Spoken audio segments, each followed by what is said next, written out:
నమస్కారం. I am Krishnamohan Manchikalapati. Welcome to my YouTube channel క్రిస్టాక్స్ 18.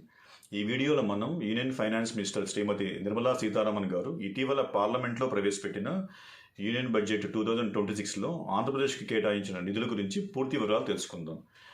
అమరావతి సమీకృత పట్టణాభివృద్ధికి 432 కోట్లు, అమరావతి అభివృద్ధికి ఏషియన్ డెవలప్మెంట్ బ్యాంక్ నుంచి 1128 కోట్లను ఇవ్వనున్న కేంద్ర ప్రభుత్వం, అలాగే పోలవరం ప్రాజెక్టుకు 3320 కోట్లు, ఆంధ్రప్రదేశ్ రహదారులు మరియు వంతెనల పునర్నిర్మాణానికి 350 కోట్లను కేటాయించిన కేంద్ర ప్రభుత్వం, ప్రకృతి వ్యవసాయానికి 155 కోట్లు, అలాగే పట్టణ త్రాగు మురుగు నీటిపారుదల నిర్వహణకు 800 కోట్లు, ఆంధ్రప్రదేశ్లోని రైల్వే ప్రాజెక్టులకు భారీగా నిధులను కేటాయించిన కేంద్ర ప్రభుత్వం, 2026 బడ్జెట్లో ఏపీ రైల్వే ప్రాజెక్టులకు 10,134 కోట్లను కేటాయించిన కేంద్ర ప్రభుత్వం, 2014 నుంచి ఇప్పటి వరకు అంటే లాస్ట్ 10 ఇయర్స్లో కొత్తగా 700 కిలోమీటర్స్ ట్రాక్ ఏర్పాటు చేశారు ఆంధ్రప్రదేశ్లో.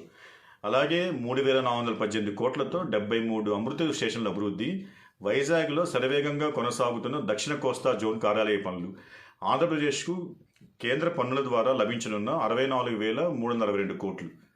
ఇలాగా ఆంధ్రప్రదేశ్కు భారీగా నిధులను కేటాయించినందుకు honourable prime minister Shri Narendra Modi గారికి, union finance minister Shrimati Nirmala Sitharaman గారికి ధన్యవాదాలు తెలియజేసుకుందాం.